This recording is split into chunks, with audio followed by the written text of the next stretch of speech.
The ones that I found that were most important is, first, you need to reach out. You can't isolate yourself from everyone else. You need to reach out to the resources that are available through the hospitals, through the community. You need to reach out to friends and say, this is where we are and we need help. And then you need to connect. You need to find those people who are the most supportive, connect with them so that you maintain that support network. That was also important, that not just connecting to individuals, but also connecting to a higher power. For me, having my relationship to my Heavenly Father was so important. So prayer became really important. The next part that I found was really important was reflecting.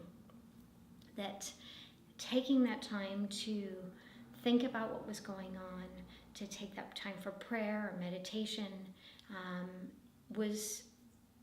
it was so important to step back from the intenseness of the situation to really reflect on what's most important and realize that what is the bigger picture here.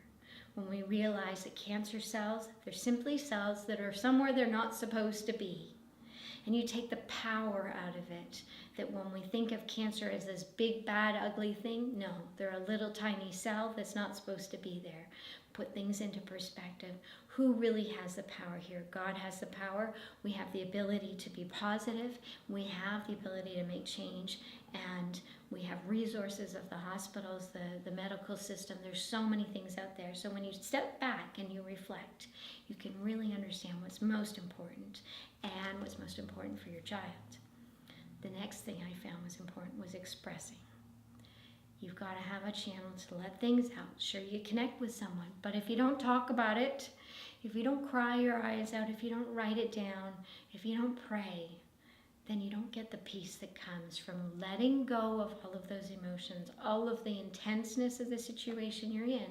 You've got to let it out somehow. And expressing can also be creatively, like I did with the paintings. That's what creativity is about expressing those emotions. And then the last thing I found, the most important thing you need to do is love.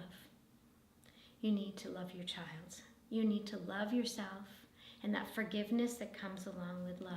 You need to love and appreciate all the people who are supporting you. Once you've learned to reach out and realize that you're not isolated, you're not doing this by yourself, you need to have that love and gratitude. And if you maintain that in your heart, then you can see more of the positive that's happening in your situation than any negative.